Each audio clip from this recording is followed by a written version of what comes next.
परिचय। बच्चों, आज हम एल्डिहाइडों, कीटोनों और कार्बोक्सिलिक अम्लों की रासायनिक अभिक्रियाओं का अध्ययन करेंगे। सर, कार्बोक्सिलिक अम्ल क्या होते हैं? कार्बोक्सिलिक अम्ल वे कार्बनिक यौगिक होते हैं जिनमें कार्बोक्सी समूह उपस्थित होता है। अब मुझे कौन ये बताएगा कि कार्बोक्सिल समूह क्या होते हैं? सर, कार्बोक्सिल समूह में कार्बोनिल और हाइड्रॉक्सिल समूह निहित होता है। बहुत अच्छे रमेश। आओ तो इस अध्याय में हम कार्बोक्सिलिक अम्लों के बारे में और अधिक जानें। उद्देश्य। इस पाठ के अंत में आप निम्न करने में सक्षम हो जाएंगे। एल्डिहाइडों और कीटोनों की रासायनिक अभिक्रिया का वर्णन करना, एल्डिहाइडों और कीटोनों के उपयोग को समझाना, कार्बोक्सिल समूह के नामकरण और संरचना को समझाना, कार्बोक्सिल समूहों के विरचन की विधि बताना, कार्बोक्सिलिक अम्लों के भौतिक गुणों का एक संक्षिप्त विवरण देना, कार्बोक्सिलिक अम्लों के रासायनिक गुणों का वर्णन करना और कार्बोक्सिलिक अम्लों के उपयोगों का उल्लेख करना। रासायनिक अभिक्रियाएं। नाभिक रागी योगज अभिक्रियाएं। नाभिक रागी योगज अभिक्रियाओं की क्रियाविधि। वे योगज अभिक्रियाएं जो नाभिक रागियों के द्वारा प्रारंभ की जाती हैं, नाभिक रागी योगज अभिक्रियाएं कहलाती हैं। इस अभिक्रिया में एक नाभिक रागी इलेक्ट्रॉन रागी sp2 संकरित कार्बन पर आक्रमण करता है। कार्बन की संकरण अवस्था sp2 से sp3 हो जाती है और एक चतुष्फलकीय ऑल्का ऑक्साइड मध्यवर्ती बनता है। ये मध्यवर्ती प्रोटॉन से अभिक्रिया करके योगज उत्पाद बनाता है। अभिक्रियाशीलता। इलेक्ट्रॉनिक और त्रिविम प्रभावों के कारण नाभिक रागी आक्रमण अभिक्रियाओं में एल्डिहाइड कीटोनों की अपेक्षा अधिक क्रियाशील होते हैं। त्रिविम रूप से कीटोन में दो एल्किल या एरिल समूह कार्बोनिल कार्बन परमाणु से संलग्न होते हैं, जबकि एल्डिहाइड के कार्बोनिल कार्बन पर हाइड्रोजन परमाणु और एक एल्किल या एरिल समूह उपस्थित होता है। अतः कीटोन के साथ योगज अभिक्रिया उत्पाद बनाने की संक्रमण अवस्था में तुलनात्मक रूप से अधिक बाधित होती है, अतः अभिक्रिया की गति धीमी हो जाती है। इलेक्ट्रॉनिक रूप से किसी एल्डिहाइड का कार्बोनिल कार्बन परमाणु केवल एक इलेक्ट्रॉन प्रदान करने वाले एल्किल समूह को धारण करता है, जबकि कीटोन इस तरह के दो समूहों को धारण करता है।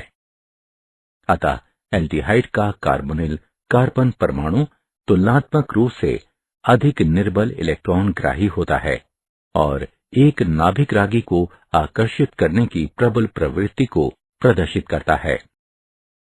नाभिक रागी योगज और नाभिक योगज विलोपन अभिक्रियाओं के कुछ महत्वपूर्ण उदाहरण। हाइड्रोजन साइनाइड का संयोजन।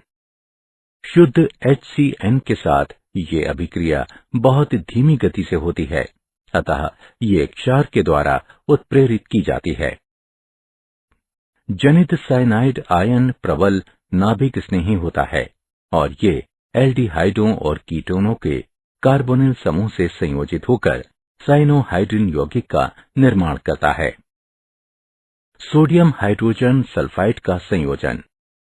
एल्डिहाइडों और कीटोनों की सोडियम हाइड्रोजन सल्फाइड के सांद्र विलयन के साथ अभिक्रिया कराने पर ये बाइसल्फाइड के योगज उत्पाद बनाते हैं। एल्कोहलों का संयोजन।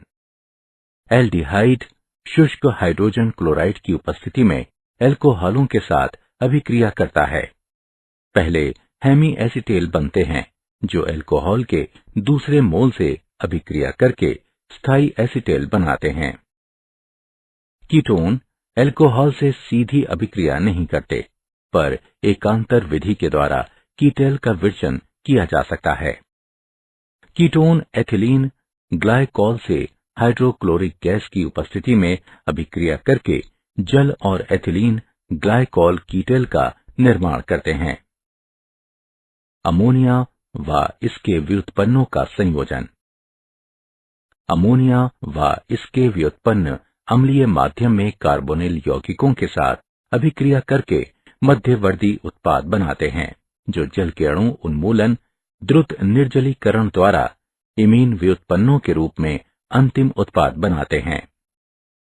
Z बराबर alkyl aryl OH NH2 C6 H5 NH NH CO NH2 हो सकता है।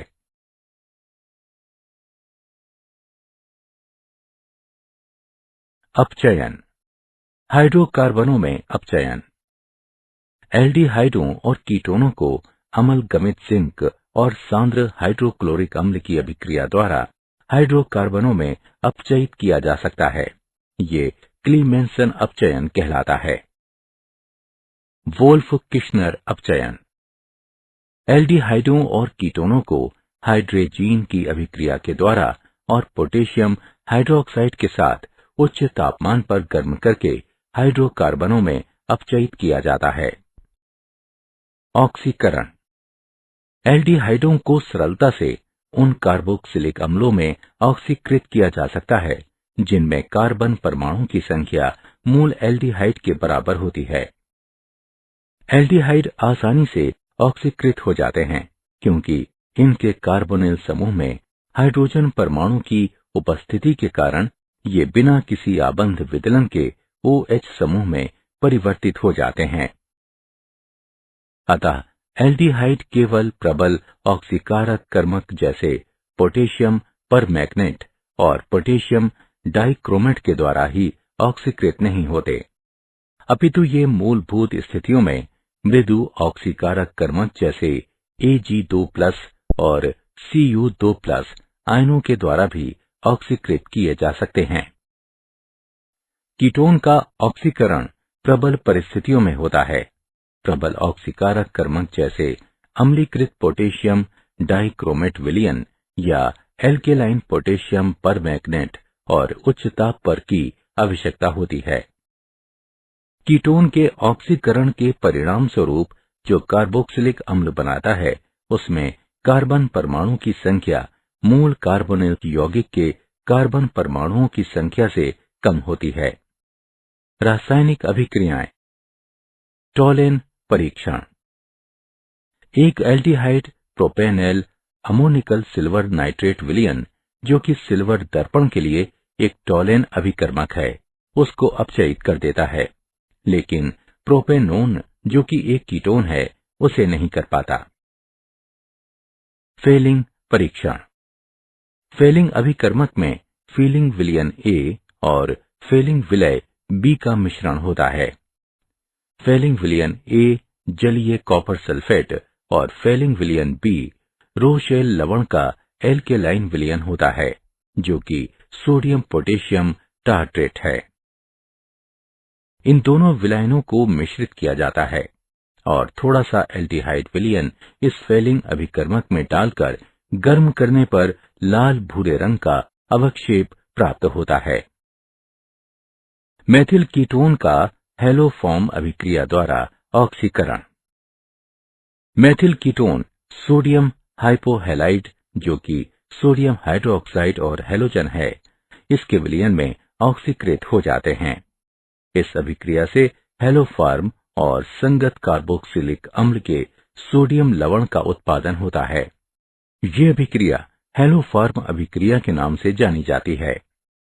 अल्फा हाइड्रोजन के कारण अभिक्रियाएं। एल्डिहाइडों और कीटोनों के अल्फा हाइड्रोजनों की अम्लता। एल्डिहाइडों और कीटोनों के अल्फा हाइड्रोजन परमाणु अम्लीय होते हैं।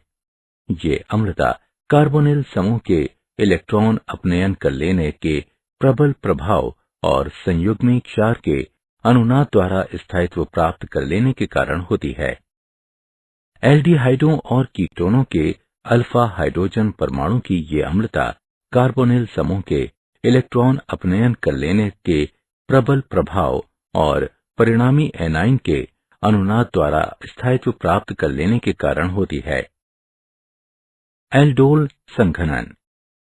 जिन एल्डिहाइड और कीटोन में कम से कम एक अल्फा हाइड्रोजन विद्यमान रहता है, वे तनु क्षार जैसे तनु सोडियम हाइड्रोक्साइड, सोडियम कार्बोनेट आदि की उत्प्रेरक की तरह उपस्थिति में एक अभिक्रिया के द्वारा हाइड्रोक्सी एल्डिहाइड या कीटोन एल्डिहाइड प्रदान करते हैं।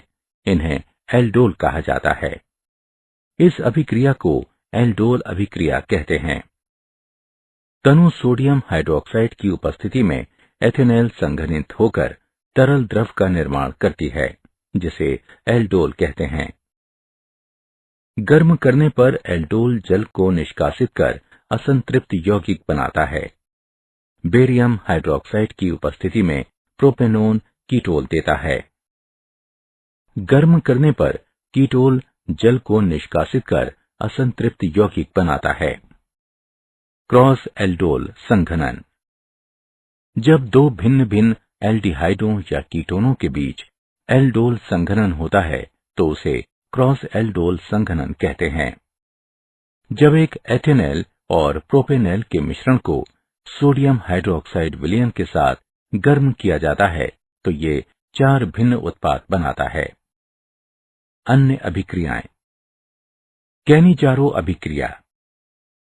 ऐसे एल्डिहाइड जिनमें कोई अल्फा हाइड्रोजन परमाणु नहीं होता, सांद्र क्षार की उपस्थिति में गर्म करने पर स्व ऑक्सीकरण व अपचयन के द्वारा अल्कोहल और कार्बोक्सिलिक अम्ल के लवण का मिश्रण बनाते हैं। ये अभिक्रिया कैनिजारो अभिक्रिया कहलाती है। फॉर्मेल्डिहाइड सांद्र पोटेशियम हाइड्रोक्साइड से अभिक्रिया करके मेथनॉल और पोटेशियम फॉर्मेट उत्पन्न करता है। बेंजल्डिहाइड सांद्र सोडियम हाइड्रोक्साइड से अभिक्रिया करके बेंजिल अल्कोहल और सोडियम बेंजोएट बनाता है। इलेक्ट्रॉन रागी प्रतिस्थापन अभिक्रियाएं। बेंजल्डिहाइड में एल्डिहाइडिक समूह वलय निष्क्रियक और मेटा निर्देशक समूह है, अतः इलेक्ट्रॉन रागी प्रतिस्थापन की दर बेंजीन में प्रतिस्थापन की दर से मंद होती है। बेंजल्डिहाइड क्लोरीन और फेरिक क्लोराइड विलयन से अभिक्रिया करता है और मेटा क्लोरो बेंजल्डिहाइड और हाइड्रोक्लोरिक अम्ल बनाता है। एल्डिहाइड और कीटोन का प्रयोग 40% फॉर्मेल्डिहाइड के विलयन को, जिसे फॉर्मुलिन कहा जाता है, इसे जैविक नमूनों के परिरक्षण में और बेकेलाइट के विरचन में उपयोग में लाया जाता है।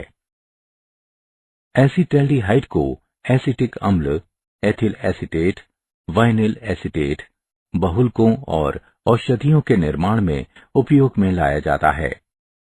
बेंजल्डिहाइड का उपयोग सुगंध और रंजक उद्योग में किया जाता है। एसीटोन और एथिल मेथिल कीटोन सामान्य औद्योगिक विलायक हैं। कार्बोक्सिलिक अम्ल वे कार्बनिक यौगिक जिनमें कार्बोक्सिल समूह उपस्थित होता है कार्बोक्सिलिक अम्ल कहलाते हैं। कार्बोक्सिल समूह कार्बोनिल और हाइड्रोक्सिल समूह से मिलकर बना होता है, अतः इसका नाम कार्बोक्सिल दिया गया है। कार्बोक्सिल समूह के एलिफेटिक एल्किल श्रृंखला या एरिल समूहों में जुड़ने के आधार पर कार्बोक्सिलिक अम्ल एलिफेटिक या एरोमेटिक हो सकते हैं।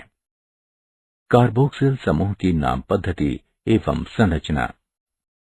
नाम पद्धति। सामान्य नाम के अंत में अनुलग्न इक अम्ल लगाते हैं। सामान्य नाम प्राकृतिक स्रोतों के लैटिन या ग्रीक नामों से व्युत्पन्न होते हैं। उदाहरण, फार्मिक अम्ल का ये नाम फार्मिका यानी चींटियों का लैटिन नाम से लिया गया है, क्योंकि फार्मिक अम्ल को सर्वप्रथम लाल चींटियों के आसवन से प्राप्त किया गया था।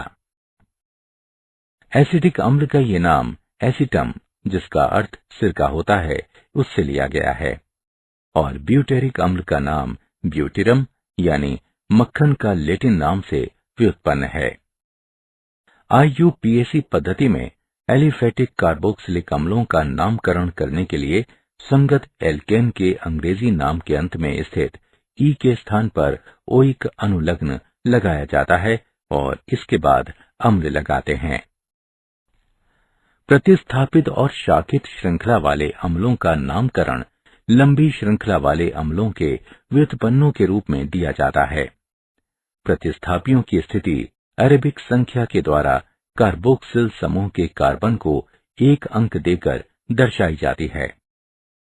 वे अम्ल जिनमें एक से अधिक कार्बोक्सिल समूह होते हैं, उनका नाम लिखने के लिए संगत एल्केन के अंग्रेजी नाम के अंत में ई वैसा ही रहता है।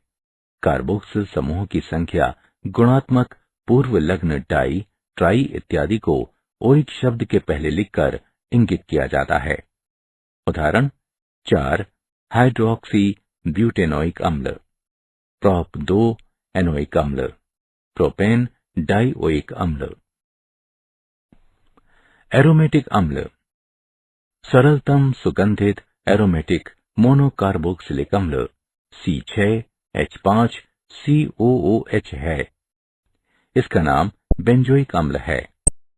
प्रतिस्थापित अम्लों के IUPAC नाम बेंजोइक अम्ल के व्युत्पन्न हैं। कार्बोक्सिल समूह की संरचना। कार्बोक्सिलिक अम्लों के क्रियात्मक समूह कार्बोक्सिल समूह होते हैं। कार्बोक्सिल कार्बन नीचे दी गई अनुनादी संरचनाएं प्रदर्शित करता है। कार्बोक्सिलिक अम्लों के विरचन की विधियां। प्राथमिक एल्कोहल व एल्डिहाइड से प्राथमिक एल्कोहल और एल्डिहाइड ऑक्सीकरण कर्मकों जैसे क्रोमियम ट्राइऑक्साइड की अम्लीय माध्यम में उपस्थिति के द्वारा ऑक्सीकृत होकर संगत कार्बोक्सिलिक अम्ल बनाते हैं। एक डेकेनॉल अम्लीय माध्यम में क्रोमियम ट्राइऑक्साइड से क्रिया करके डेकेनोइक अम्ल बनाता है। एल्किल बेंजीन से एरोमेटिक अम्लों को एल्किल बेंजीनों के क्षारकीय परमैग्नेट द्वारा प्रबल ऑक्सीकरण से विरचित किया जा सकता है। टालोइन क्षारकीय माध्यम में पोटेशियम परमैग्नेट से क्रिया करके बेंजोइक अम्ल और जल का निर्माण करते हैं। नाइट्राइल और एमाइड से नाइट्राइलों को साइनाइड भी कहा जाता है। अम्ल या क्षार की उपस्थिति में साइनाइडों के जल अपघटन से कार्बोक्सिलिक अम्ल बनता है। अम्ल या क्षार की उपस्थिति में एसिटोनाइट्राइलों के जलीय अपघटन के द्वारा एथेनोइक अम्ल बनता है। किसी अम्ल उपस्थिति में प्रोपेनामाइड के जलीय अपघटन के द्वारा प्रोपेनोइक अम्ल और अमोनियम आयन बनता है।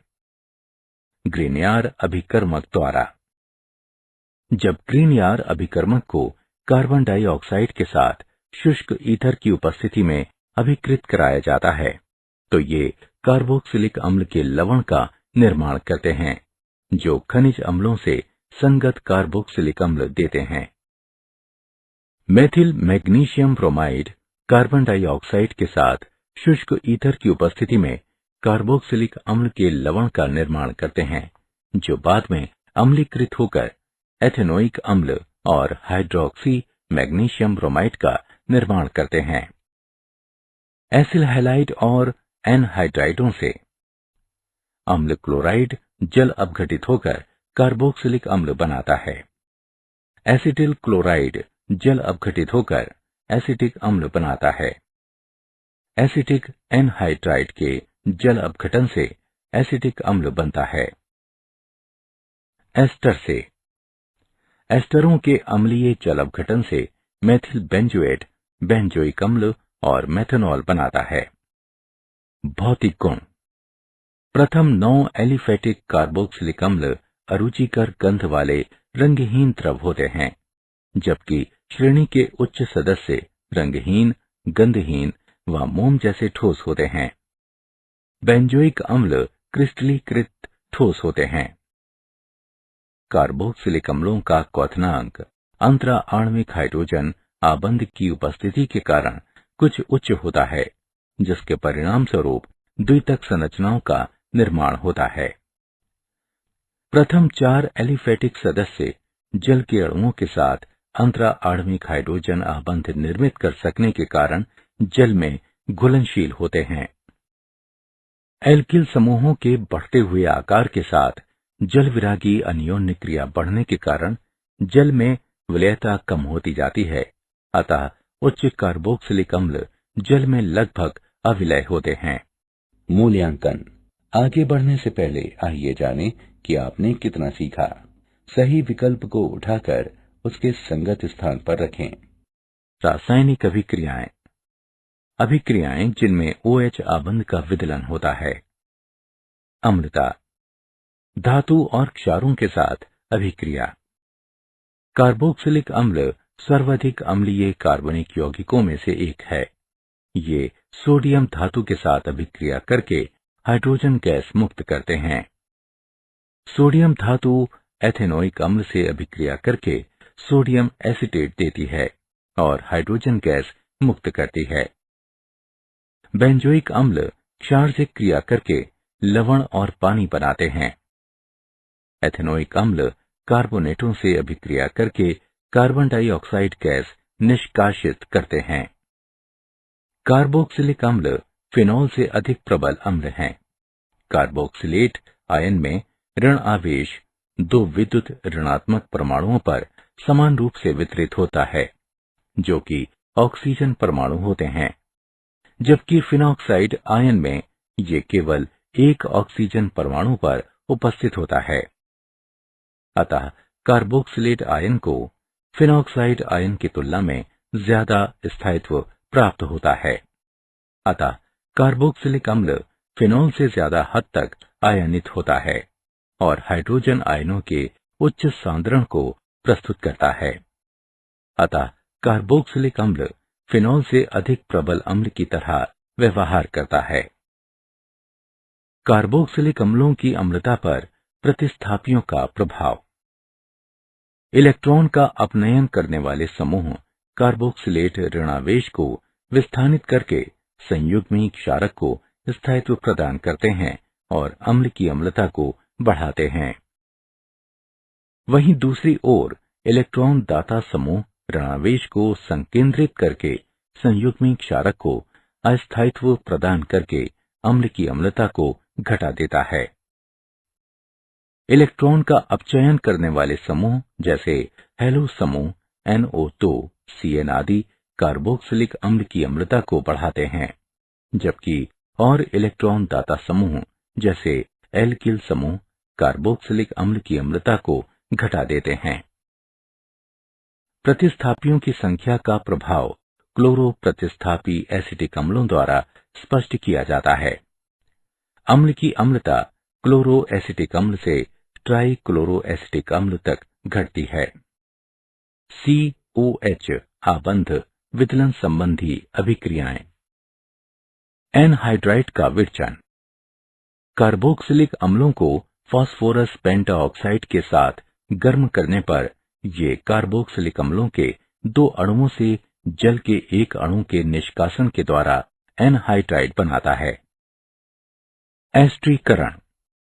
कार्बोक्सिलिक अम्ल सांद्र सल्फ्यूरिक अम्ल की उपस्थिति में एल्कोहल से क्रिया करके एस्टर बनाता है। फास्फोरस पेंटाक्लोराइड, फास्फोरस ट्राइक्लोराइड और थियोनिल क्लोराइड के साथ अभिक्रियाएं। कार्बोक्सिलिक अम्ल फास्फोरस पेंटाक्लोराइड, फास्फोरस ट्राइक्लोराइड और थियोनिल क्लोराइड के साथ अभिक्रिया करके अम्ल क्लोराइडों का निर्माण करता है। कार्बोक्सिलिक अम्ल फास्फोरस पेंटाक्लोराइड से अभिक्रिया करके अम्ल क्लोराइड, फास्फोरिल क्लोराइड और हाइड्रोक्लोरिक अम्ल का निर्माण करता है। कार्बोक्सिलिक अम्ल फास्फोरस ट्राइक्लोराइड से अभिक्रिया करके अम्ल क्लोराइड और फास्फोरस अम्ल बनाता है। कार्बोक्सिलिक अम्ल थियोनिल क्लोराइड से अभिक्रिया करके अम्ल क्लोराइड, सल्फर डाइऑक्साइड और हाइड्रोक्लोरिक अम्ल बनाता है। अमोनिया के साथ अभिक्रिया। कार्बोक्सिलिक अम्ल अमोनिया से अभिक्रिया करके अमोनियम लवण बनाते हैं। इन्हें 100 डिग्री सेल्सियस से अधिक ताप पर गर्म करने पर ये अम्ल एमाइड बनाते हैं। कार्बोक्सिलिक समूह संबंधी अभिक्रियाएं। अपचयन। कार्बोक्सिलिक अम्ल लिथियम एल्यूमिनियम हाइड्राइड के द्वारा आसानी से प्राथमिक अल्कोहलों में अपचयित हो जाते हैं। विकार्बोक्सिलिन। जब कार्बोक्सिलिक अम्लों के सोडियम लवण को सोडा लाइम के साथ गर्म किया जाता है तब एल्केनों का निर्माण होता है। जब सोडियम एसीटेट को सोडियम हाइड्रोक्साइड और कैल्शियम ऑक्साइड के साथ गर्म किया जाता है तब ये मेथेन और सोडियम कार्बोनेट का निर्माण करता है। हाइड्रोकार्बन भाग में प्रतिस्थापन अभिक्रियाएं। हैलोजनन। ये अभिक्रिया एलिफेटिक कार्बोक्सिलिक अम्ल और क्लोरीन या ब्रोमीन के बीच लाल फास्फोरस की उपस्थिति में होती है।